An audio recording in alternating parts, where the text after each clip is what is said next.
कोंडा से खबर, प्रतिनिधि को ढकियाने वाले एएसपी का मामला पहले भी सवालों के घेरे में रह चुके हैं।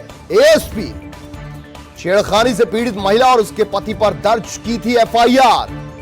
छेड़छाड़ मामले में महिला ने दर्ज कराई थी एफआईआर सुलह कराने के लिए, और सुलह कराने की नीयत से एएसपी ने दिए थे क्रॉस एफआईआर के आदेश। एएसपी के कारनामे से पुलिस महकमे में हड़कंप मचा।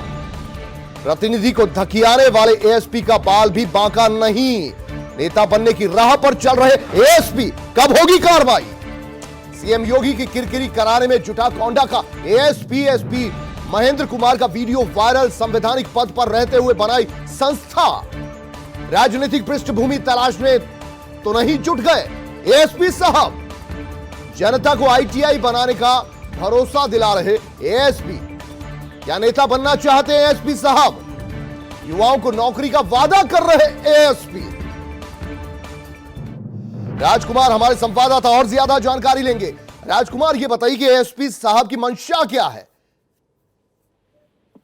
देखिए, बिल्कुल कुलदीप, मंशा तो साफ है, क्योंकि जिस तरीके से मंच पर इस तरीके की घोषणाएं की जा रही हैं, वादे किए जा रहे हैं, दावे किए जा रहे हैं, तो उससे मकसद तो साफ है कि कहीं ना कहीं राजनीतिक पृष्ठभूमि तलाशने में लगे हैं एसपी साहब।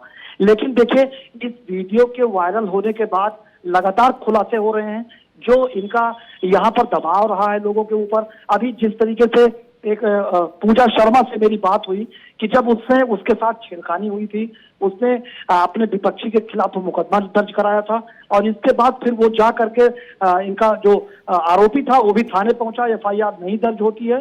इसके बाद एडिशनल एसपी साहब से मिलने के बाद इन्होंने बाकायदा उस पर आदेश किया एसएचओ को, और फिर उसके खिलाफ उल्टा एफआईआर कर दी गई। तो कहीं ना कहीं देखिए, जब मेरी अभी भी पूजा शर्मा से बात हुई है तो उसका कहना है कि जो छेड़खानी करने वाले लोग थे वो लगातार मुझे धमकी दे रहे हैं।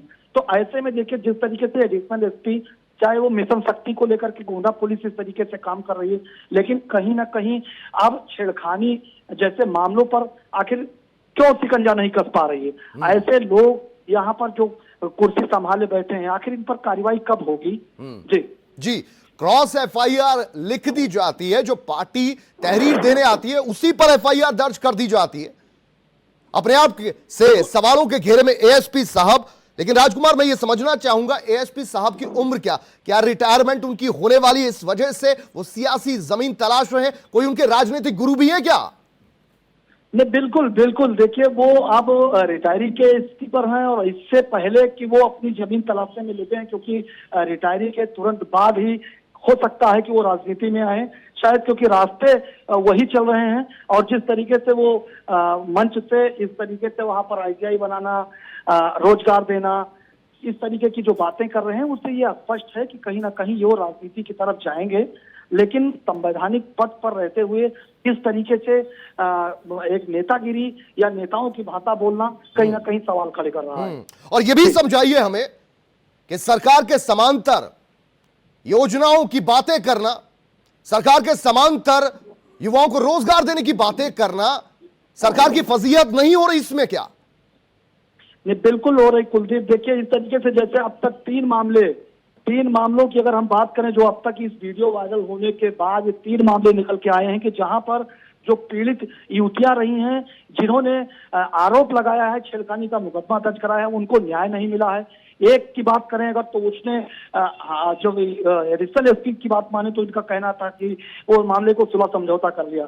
लेकिन कहीं ना कहीं देखिए, सुलह समझौते की बात वो दबाव में की गई। अभी जब पूजा शर्मा से बात की गई तो वो उसका ये कहना है कि हमारे यहाँ जो आरोपी हैं वो बराबर हमको धमकी दे रहे हैं। तो आखिर इस तरीके से जब मिशन शक्ति हो, चाहे एंटी रोमियो हो, जिस तरीके से पुलिस यहाँ पर अपना वो कर रही है, तो कुल मिलाकर देखिए उस पर कार्रवाई नहीं हो रही है। उत्तर प्रदेश की अगर बात करें तो जब पुलिस इस तरीके से फिसलता बरतेगी तो लोगों को न्याय कैसे मिल पाएगा? जी, क्योंकि चौकी थाना लेवल पर तो ऐसी बातें हो सकती हैं, किसी की फरियाद अनसुनी हो सकती है, लेकिन उच्च स्तर का अधिकारी, एएसपी रैंक का अधिकारी अगर सुनवाई भी नहीं करता, सुनवाई तो छोड़िए, क्रॉस एफआईआर कर देता है, उस पर एफआईआर क्यों नहीं होती?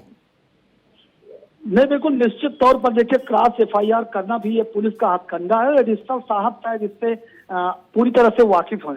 क्योंकि उन्होंने ऐसे कई मामलों में इस तरीके से किया है। क्योंकि जब वहां पर जो इलाकाई पुलिस है वो पीड़ित उधर जो पीड़ित पक्ष की तरफ से एफआईआर दर्ज करती है, लेकिन कहीं ना कहीं जब वो जो सक्षम लोग हैं जो एडिशनल एसपी तक पहुंच पाते हैं उनके द्वारा ये कह दिया जाता है, एफआईआर का आदेश कर दिया जाता है और क्लास केस होता है, और इसके बाद का जो है वो खेल चलता है। जी, ये भी समझना चाहेंगे आपसे एएसपी साहब, पहले तो जिस तरीके से ये महिला का मामला सामने आया उस पर जिस तरीके से लीपापोती की या प्रेशर डाला गया उस पार्टी पर, वो मामला भी खुलकर सामने आया, और दूसरी ओर लगातार ये बातें सामने आ रही हैं कि किस तरीके से समानांतर सरकार की तर्ज पर वो तमाम घोषणाएं करते जा रहे हैं, लोगों को बरगलाने का काम कर रहे हैं, युवाओं को झांसे में लेने का काम कर रहे हैं। ऐसे में उनके जो आला अधिकारी हैं, एसपी, एसएसपी साहब, आईजी साहब, क्या कर रहे हैं? कोई संज्ञान ले रहा है इस एसपी साहब का? मैं बिल्कुल, देखिए अभी अगर हम जिले की बात करें तो यहाँ पर भी कोई भी अधिकारी, पुलिसकर्मी कोई भी इससे बोलने से इनकार कर रहा है। वो कैमरे पर नहीं बोलना चाह रहा है क्योंकि विभागीय मामला होने की वजह से। लेकिन कहीं ना कहीं जिम्मेदारों को ये बोलना होगा, इस पर ध्यान देना होगा, क्योंकि इस तरीके से अगर कोई संवैधानिक पद पर बैठकर और जाकर इस तरीके से मंचासीन होता है और राजनेताओं जैसी भाषा बोलता है तो कहीं ना कहीं वो फिर नेतागिरी करना चाहिए, उसको यहाँ से नौकरी से इस्तीफा दे देना चाहिए। क्योंकि अगर आप इस तरीके से करेंगे तो फिर जो पीड़ित एक उम्मीद लगाकर पुलिस के पास जाता है, और जिस तरीके से हमारी सरकार कहती है कि पुलिस के पास जाएगी और जो वहां पर पुलिस न्याय देगी, तो कहीं ना कहीं देखिए अभी जब 2 दिन पहले ही ठीक वो ब्लॉक प्रमुख सतीश का जो वीडियो वायरल हुआ, उनके साथ बदसलूकी की गई, तो कहीं ना कहीं जो बेशर्म चेहरा है वो देखने को मिला है एडिशनल एसपी का। और इस तरीके से अगर ऐसा व्यवहार रहा तो निश्चित तौर पर जब तक वो जिले में जमे हैं तब तक पीड़ित को न्याय मिल पाना मुश्किल है। बहुत शुक्रिया राजकुमार सिंह इस पूरी जानकारी के लिए आपका।